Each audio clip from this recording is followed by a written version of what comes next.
Bonjour et bienvenue dans cet atelier où nous allons voir ensemble comment produire un module de formation e-learning avec l'outil eDossier Content Manager ou Talentsoft LCMS. Alors, pour commencer, nous allons donc travailler sur une base matière qui du coup est ce PowerPoint. Et donc nous allons ensemble produire ce premier module. Donc la première chose à faire est de lancer le logiciel, puis de venir créer un nouveau contenu de formation. Et donc ce contenu portera le nom de définition d'un module e-learning. Une fois que le nom est spécifié, il faut venir sélectionner donc un modèle de formation type. Donc soit on part d'un modèle vide, soit nous partons d'un modèle déjà préexistant qui peut être intégré sous forme de template dans l'outil. Donc dans notre cas, nous allons partir ce qu'on appelle d'un gabarit vide, et donc sur ce gabarit, nous allons simplement intégrer des écrans les uns à la suite des autres, un peu comme ça pourrait être le cas quand on travaille sur un document PowerPoint. On laisse le temps au logiciel de générer l'ensemble des produits, et ensuite la toute première chose à faire quand on arrive dans le logiciel, c'est de venir spécifier le titre de ce que l'on appelle l'unité d'apprentissage. Donc ce titre, c'est celui que j'ai ici sur mon document PowerPoint. Donc je joue d'un copier-coller. Ensuite, il faut venir choisir l'univers graphique. Donc l'éditeur met à disposition plusieurs looks proposés en standard. Et donc on va ici garder celui qui nous est proposé par défaut qui s'appelle le look Smart Hybrid. Ensuite, nous allons nous diriger dans l'onglet Scénario. Et c'est dans cet onglet que l'on va ajouter finalement les activités pédagogiques. Parmi celles-ci, donc on va faire créer une nouvelle activité. On voit qu'on arrive directement dans le troisième onglet. Et dans ce troisième onglet, nous allons donc pouvoir choisir différentes typologies d'activités, notamment consulter un document. Et ici, si je prends la première qui s'appelle page intro, voici le rendu de cette page si je l'intègre en faisant créer. À partir de là, on va définir un titre à cette première séquence. Et je vous invite à vous rendre donc dans l'onglet mise en page pour venir modifier certains éléments si vous le souhaitez. Exemple ici, je vois définition, il manque un espace avec le D', donc je vais retourner dans unité d'apprentissage, venir positionner mon curseur pour augmenter. Je retourne dans mon activité où on retrouve donc différents éléments tels que des boutons, des visuels, le logo. Je vais changer celui de Talentsoft Learning pour aller intégrer finalement un logo correspondant plus et finalement à mon visuel. Donc ici je vais sélectionner le logo de la Digital Learning School. Il y a un cadre également qui est mis à disposition. Donc pour voir cette mise en page, dans l'onglet mise en page, on retrouve qu'on a nos différents éléments, notre cadre blanc avec le cercle, à l'intérieur duquel on va retrouver finalement une image, notre visuel de la personne autour d'un poste informatique, le logo, le bouton suite qui apparaît ici, et enfin le texte qui correspond à Start. Nous avons donc créé notre premier écran qui est visible ici depuis l'onglet Scénario. Alors si nous continuons, l'idée après de créer une nouvelle activité qui, celle-ci, pourrait reprendre le second slide que nous avons ici qui présente les 3 objectifs de formation. Pour ces 3 objectifs de formation, je vais venir sélectionner le texte du premier objectif. Je reviens dans mon application de production et je vais sélectionner ici une activité qui serait les objectifs. Donc on voit que par défaut, je peux en avoir jusqu'à 5. Si je dois en ajouter, il faudra déplacer les éléments et les repositionner comme bon vous semble. Donc ici, cette page présente les objectifs, je la titre comme suit. On va retrouver donc 5 objectifs, moi je n'en ai que 3, donc je vais sélectionner depuis l'onglet mise en page les objets, les supprimer simplement avec la touche Supr de mon clavier, double-cliquer ici sur la zone de l'objectif 1 pour remettre le texte de mon objectif 1, et j'ai appuyé sur mise en page par défaut pour garder la bonne taille de police proposée par l'outil. On retrouve ici notre premier texte, premier objectif, le second. Je rejoue mise en page par défaut, j'augmente un peu la taille de la police, et je fais de même pour le suivant. Et dernier objectif, en passant à 20, comme ceci. Alors après, on pourrait estimer que les textes ne sont pas forcément alignés par rapport à nos boutons, nos numéros, je dirais. Donc je viens les repositionner comme ceci en les déplaçant. On retrouve du coup un deuxième écran qui est l'écran objectif. Alors un conseil, très souvent avant la page objectif, il peut être bon d'ajouter une autre activité qui est une activité de consigne, qui va inviter le stagiaire à couper son téléphone, s'isoler et surtout activer le son. Donc cette page, on va l'appeler consigne. Et donc dans mon onglet scénario, je vais ensuite pouvoir venir déplacer cette activité pour la positionner entre la 1 et X2 qui du coup devient la 3. Donc on retrouve une page d'intro, une page consigne et ensuite notre page qui présente les différents objectifs de notre formation. À partir de là, nous avons sur le troisième écran donc un écran simple où on a du texte et des objets qui vont apparaître peut-être les uns à la suite des autres. Donc pour ce faire, on va aller créer une nouvelle activité qui là est dans notre correspond à l'objectif 1. Donc on pourrait faire une chose, c'est ce qu'on appelle créer une plage, en quelque sorte un chapitre. Et celui-ci correspond à l'objectif 1 par exemple.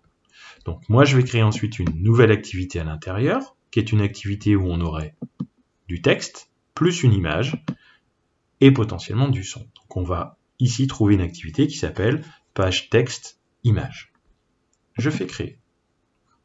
Cette page va s'appeler « Qu'est-ce qu'un module e-learning ?» comme ceci. Ensuite, le texte qui est ici, je le copie, je le colle dans cette zone de texte, mise en page par défaut une nouvelle fois. Je vais laisser la taille de la police. Et notre image, nos images qui sont ici, eh bien, il va falloir les ajouter. Je vais faire image, parcourir et aller piocher le visuel correspondant. Si je viens dans l'onglet mise en page, je retrouve donc mon texte, mon image. Je vais pouvoir bien entendu déplacer les éléments pour les repositionner comme je le souhaite. Donc mon texte par ici, mon image peut-être par là, et surtout ajouter ensuite de nouvelles images qui correspondent aux images que je suis censé avoir dans ma séquence. Donc comme celle-ci, et pourquoi pas une complémentaire qui était celle-là. Alors, bien sûr, on va pouvoir après sonoriser le module de formation. Pour le sonoriser, eh bien, il suffira simplement d'ajouter ici un fichier audio et d'aller piocher directement le fichier audio correspondant. Ensuite, il faudra caler les effets d'apparition de chacun des objets, tels que les textes. Donc mon texte, on va pouvoir le faire apparaître au départ, donc temps 0, avec un effet d'une durée d'1 seconde, et on va changer la transparence, ou plutôt, il va venir depuis en haut, donc à partir du 50 pixels, donc il va venir du haut vers le bas. Je valide, voici le rendu. Je vais faire de même avec notre image, active, on va spécifier que ça va démarrer qu'au temps égal 2 secondes, et on va ici faire un effet de transparence vers un effet 100% alpha 100. Notre image ici, on pourrait lui faire un autre effet pour vous montrer un petit peu l'intérêt de l'outil. On va ici utiliser plutôt un rebond et il pourrait venir depuis en haut, donc à 200 pixels. Voilà. Et enfin, celui-ci, nous pourrions lui faire, comme ça vous voyez, l'ensemble des éléments. Donc après 4 secondes, il va se lancer. Là, ici, plutôt sur un effet élastique. Et donc, du coup, il partira plutôt de la gauche à 600 pixels. Donc, il risque de venir un peu sur mon bouton. Et si tel est le cas, ça va. Donc, on a désormais un bouton. Donc, on va tester ici avec le bouton en bas pour voir le rendu de l'écran que l'on vient de produire. Donc, on a quelque chose qui est dynamique, qu'il reste à sonoriser. Si nous continuons sur l'écran suivant qui explique qu'il existe 4 niveaux de scénarisation et 4 niveaux de médiatisation lorsque l'on conçoit du contenu de formation e-learning. Pour expliquer cette notion, on pourrait le faire peut-être sous forme de carte à retourner et venir expliquer chaque notion. Donc dans l'outil, il y a comme ça des activités un peu interactives qui permettent de se dire, bon ben voilà, je vais prendre ici 2 cartes, donc je vais supprimer la troisième, voilà, je n'ai plus que 2 cartes, et donc une carte qui pourrait s'appeler scénarisation, une autre carte qui pourrait s'appeler médiatisation. Je pourrais retrouver également mise en page par défaut 1, 2, 3, 4, 5, 6, 7. Ma carte, quand elle est retournée, aura cet aspect, lorsqu'elle est le dos de la carte, avant que je la retourne, aura cet aspect, et une fois que j'aurai retourné, aura celui-ci. Je retourne sur scénarisation, sur cette carte-là, pour refaire une mise en page par défaut, 2, 3, 4, 5, 6, 7, pour avoir la même hauteur, les espaces, et surtout, ne pas oublier de titrer votre activité. Ensuite, donc, on dit qu'il y a 4 niveaux de scénarisation. Donc, je vais venir sélectionner ces textes-là pour avoir une mise en page qui correspond à celle proposée par défaut. Donc là, il me met des puces en plus, je viens les supprimer. Donc, on devrait retrouver voilà, des puces avec nos fameux niveaux. De même, pour la médiatisation, alors, on va prendre juste cette partie-là. Voici, mise en page par défaut. Je reprends tout mon texte, je y mets les puces. On enlève celles qui n'ont pas d'intérêt. Et je valide. Allons voir dans l'onglet mise en page le rendu de nos fameuses cartes. Et surtout, testons pour voir si ces cartes ne sont peut-être pas trop petites. Lorsque je clique, je ne vois pas le 4e niveau ici. Et lorsque je clique ici, il me manque encore un bout. On va retourner en mode création. CTRL, retour. Et ces fameuses cartes, je vais pouvoir du coup les étirer. Quand elles sont étirées, bien sûr, je vais pouvoir les redéplacer. Comme ceci. Et si je teste de nouveau, à ce moment-là, j'ai bien l'ensemble de mon texte pour le niveau 4 ici, et il faudrait encore agrandir un petit peu celle qui se trouve ici, pour l'élargir un petit peu, de même pour la suivante. Voici. Et donc maintenant, désormais, j'ai des cartes qui, en effet, affichent l'intégralité des informations. CTRL W, c'est un raccourci clavier qui permet de revenir en mode hauteur. Donc désormais, nous avons fait ces pages-là. Maintenant, l'idée pourrait être d'expliquer, en quelque sorte, pourquoi faire un niveau 1.1, quelle est donc une évaluation pour évaluer, certifier ou diagnostiquer, dans quel contexte utiliser. Donc ça, on va pouvoir le faire sous diverses formes. Alors vous voyez dans mon scénario que c'est construit finalement, mes activités sont construites au sein quelque sorte d'un chapitre qui correspondait à mon objectif 1. Je suis toujours dans cet objectif 1 pour le moment, mais si je viens voir la liste de mes objectifs, le deuxième c'est d'identifier le niveau de réalisation d'un module e-learning. Donc j'estime que désormais je vais être dans un deuxième objectif, donc je remonte mon objectif 1 pour passer à objectif 2. Je peux le spécifier ici. Voilà. Et là, à ce moment-là, je vais créer une nouvelle activité à l'intérieur qui pourrait être finalement soit des cartes de diapositives où on explique ces différents niveaux, soit sous forme de carrousel, il faut cliquer pour voir les infos. Ou alors, dans l'outil, nous avons à disposition finalement des pages, des animations types qui vont nous permettre d'animer de manière un peu plus dynamique finalement notre contenu. Alors, l'éditeur met à disposition plusieurs modèles déjà définis, donc on va en créer un nouveau. Alors, hop, j'ai fait une bêtise. Du coup, je vais revenir, je vais supprimer celle-ci, voilà, et on va créer une nouvelle animation de toute pièce. Donc, créer une animation, et à partir de là, l'outil me propose une galerie donc d'objets ou d'animation type que je pourrais venir importer. Alors, on va annuler de nouveau, puisque là, je n'ai pas du tout l'activité que je souhaite, donc je vais supprimer ce que je viens de faire. Recréer une nouvelle activité.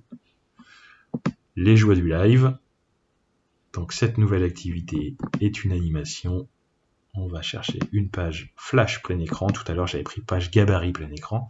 La différence est légère, mais c'est tout l'intérêt d'avoir une formation également à l'usage de l'outil. Donc là, l'outil me propose qu'est-ce que je veux faire, soit un didacticiel, soit la conversion de PowerPoint, soit ce qu'on appelle un TV Learn. On en parlera beaucoup plus tard, au moment d'un autre webinaire. Et donc sur cette option-là, je vais pouvoir prendre des animations. Donc on va faire anime médiatisation. Et je vais prendre ce modèle qui me plaît bien d'animation. On va voir, c'est une main qui va apparaître. On va la jouer pour que vous puissiez vous rendre compte du résultat. Donc c'est une main qui apparaît avec des diapositives, qui vient en poser 3. Et ensuite, lorsque l'utilisateur va passer sa souris ou va cliquer sur les différentes zones, eh bien il aura le détail de chacune de ces diapos. Je repasse en mode auteur pour aller directement venir modifier. Hop, la première. Donc, un conseil, moi je veux changer le visuel ici qui correspond au ciel. Donc du coup, je vais cacher les autres objets, venir piocher le visuel correspondant. Alors on va chercher sur notre bureau, j'ai atelier ECMG et le visuel correspondant. Le premier est intégré. Je passe suivant, je vais faire de même pour le ciel 2. Je cache tous les éléments qui, comme ça je pourrais venir sélectionner. Deuxième niveau. Comme ceci, hein, on vient changer à chaque fois les éléments visuels qui nous intéressent. J'enlève les mains. Voilà. Donc vous voyez que quand je change sur un écran, ça change sur tous les écrans. Parce que l'éditeur, lorsqu'il a conçu l'animation, eh bien du coup a pensé les choses intelligemment pour pouvoir nous faciliter en quelque sorte le travail. J'arrive ensuite sur ma diapo 1, où j'ai mon ciel encore une fois, donc je vais repositionner celle-ci. Et là, le titre pourrait être ni plus ni moins que niveau. Hop là. Alors, on va faire mise en page par défaut, annuler, et je vais le taper, ça sera plus simple, CTRL A, niveau 1.1. Et pour le niveau 1.1, eh bien c'est idéal pour... Donc le texte est ici. Donc je vais mettre ça pour... 2 points. On va faire mise en page par défaut. Pour, et le contexte.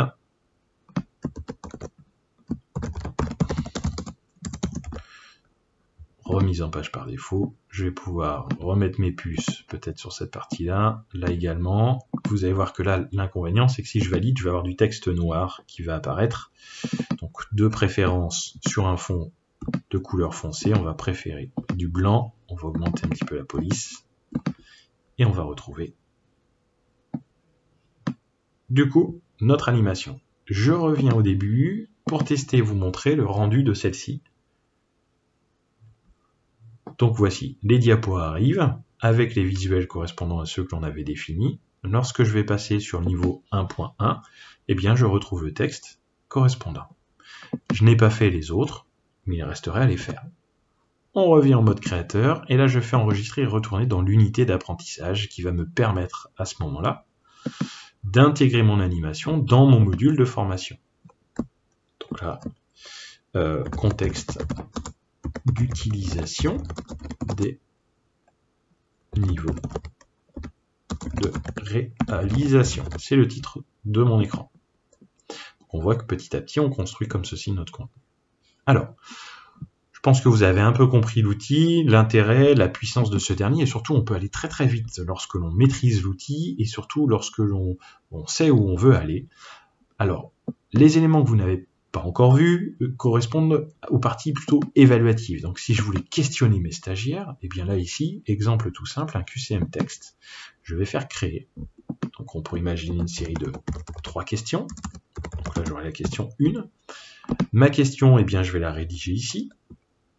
Donc, quel est le... Alors, on va faire mise en page par défaut. Inconvénient majeur, c'est que si mon fond est blanc et que j'écris en blanc, voilà. Quel est le niveau correspondant à un questionnaire? Et donc là, plusieurs propositions, soit le niveau 1.1, soit le niveau 1.2, soit le niveau 2.2, et je pourrais continuer comme ceci. La bonne réponse est 1.1, donc je vais définir un score à 100 pour celle-ci. Les suivantes étant fausses, eh bien je vais venir saisir le score correspondant peut-être en mettant 0. Pour les petits malins qui se donnent les informations en disant la question 1 qui répond 1, la proposition 1 à la deuxième, etc., on va faire un petit quelque chose, c'est présenter les propositions dans un ordre aléatoire. On va tester finalement cet écran, voir son rendu. Si je fais tester ici, voici le rendu de mon exercice. Si je donne une bonne réponse, on a ce qu'on appelle un feedback, une correction, qui est à modifier. Donc je le repasse en mode créateur, pour aller voir l'onglet qui s'appelle feedback, où là j'aurai un conseil. Si mon stagiaire se trompe, je lui affiche une proposition. Alors on peut l'enlever, hein, bien sûr, mais on pourrait dire ce n'est pas la bonne réponse. Cliquez sur suite pour modifier votre réponse. Donc on laisse une chance au stagiaire. Et ensuite j'ai une correction 100 ici qui veut dire que mon stagiaire, s'il est entre 0 et 100, donc il est mauvais ou pas, eh bien je lui affiche ce feedback. Moi je vais en ajouter un autre qui dit que de 0 à 99, voici ce que je vais afficher au stagiaire. Pas de chance. Par contre, s'il a 100%, donc juste, là je vais le féliciter en mettant un bravo. Testons de nouveau. Et maintenant on a, si je me trompe, un conseil qui dit que ce n'est pas la bonne réponse, il faut que je clique sur suite pour continuer.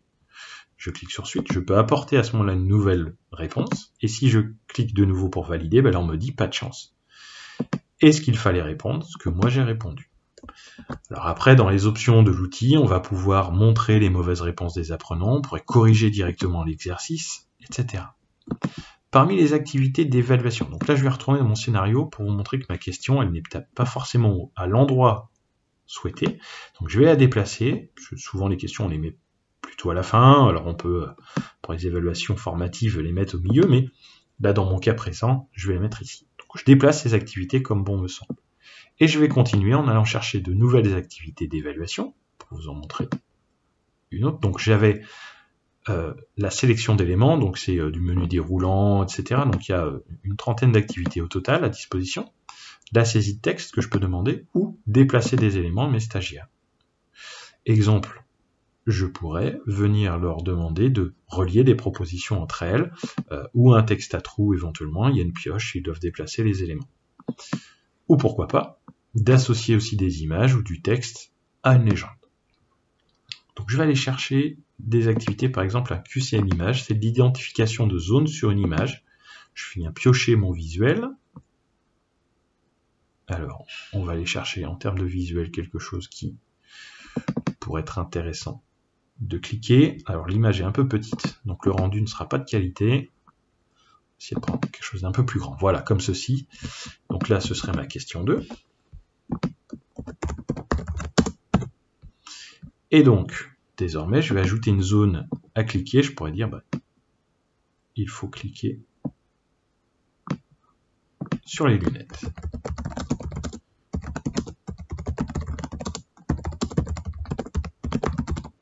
Donc, vous ne vous voyez pas parce que, hop, collaborateur, parce que le fond du texte est clair. Voilà. Donc, cliquez sur les lunettes du collaborateur. Je valide. Et si on fait de nouveau tester, une nouvelle activité où là, le collaborateur, enfin le stagiaire devra venir cliquer sur une zone. Alors là, ici, il y en a plusieurs. Je peux en ajouter autant que je le veux. Quand je passe en mode auteur, je vais pouvoir dire qu'il n'y a qu'une seule zone qui est cliquable. Et à ce moment-là, si mon stagiaire clique à un endroit et qu'il reclique ailleurs, eh bien, automatiquement, du coup, la zone se déplace. Je peux cliquer sur suite pour que vous puissiez voir. Voilà, j'ai le feedback à corriger.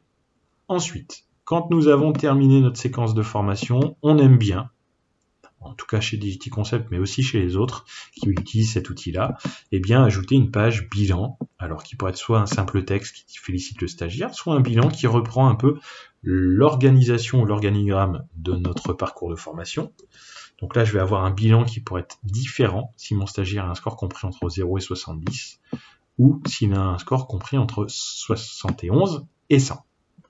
En mise en page, voici le rendu, je retrouve l'ensemble des titres de mes unités d'apprentissage, de mes écrans, pardon, et on oublie là, il y a des trous, tout simplement parce que sur le point 4, ici, je n'ai pas spécifié de titre à mon activité.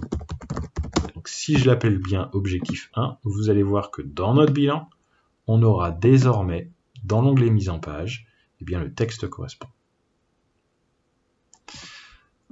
Je reviens au début pour tester tout notre module de formation et vous montrer qu'en 25 minutes environ, eh bien, nous avons produit un contenu interactif, dynamique, avec un menu déroulant, menu de navigation donc, qui du coup est exploitable et utilisable, des effets d'apparition assez simples, des cartes à retourner avec un peu d'interactivité comme ceci, des animations comme nous l'avons vu, du questionnement derrière du stagiaire, avec un feedback personnalisé, de la correction personnalisée, de nouveau ici, mais là on n'avait pas spécifié, et enfin notre page bilan qui nous donne l'état, tout ce qui a été vu, et le score éventuellement obtenu.